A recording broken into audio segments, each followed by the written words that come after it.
Sa mga katek vloggers, mga subscribers, bago tsaka luma, mga supporters, mga dumaan, dumalaw at bumisita sa channel, lahat ng mga viewers, secret viewers at silent viewers, magandang araw. So dito meron tayong audiobook BK1021.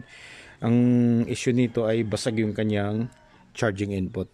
Okay, so pinagawa na nila dati at ayun, nabasag na naman uli. So nagsuggest tayo dito na pumunta sa atin na lagyan na lang natin siya ng built-in power supply katulad ng ginagawa natin dati. So pumayag naman, pero inayos pa rin natin. Maayos na siya. So pwede siyang mag-charge dito, pwede siyang gumamit ng direct sa outlet. Okay? So madalas ginagawa natin, dito tayo nagkakabit sa may speaker compartment. Pero sa ngayon, hindi.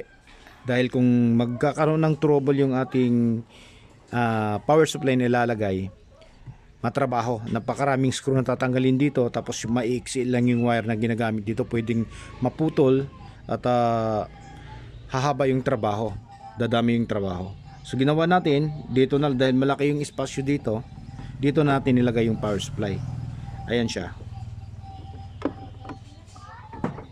Okay, ayan siya. So hindi yan basta-basta na power supply lang, magandang klase po yan. 2 ampere yung nilagay natin.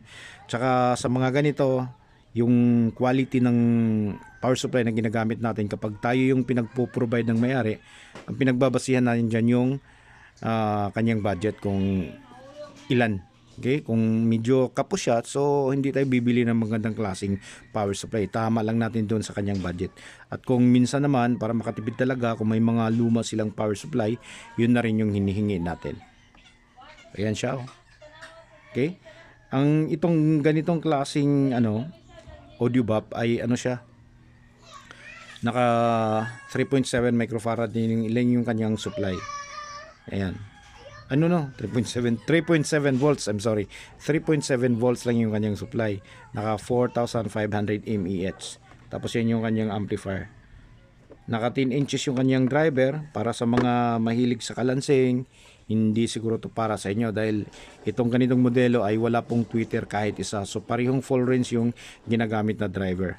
Tapos yung ating inlet natin, AC inlet, nandito, dyan natin nilagay yan. Tingnan nyo. Okay? So maganda yung pagkalagay, maganda yung kapit, dahil kung hindi mo gagandahan yan, baka pag diin ng ganun, matatanggal, lulubog.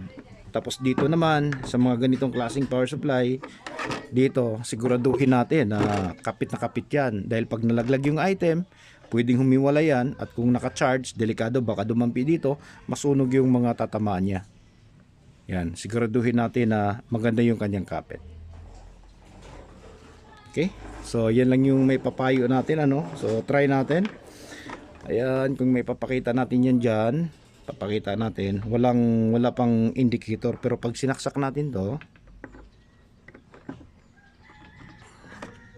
ayan na siya, nakakulay pula na. Tapos pag power on mo nyan, kakaroon na siya ng power na blue color. Ayan.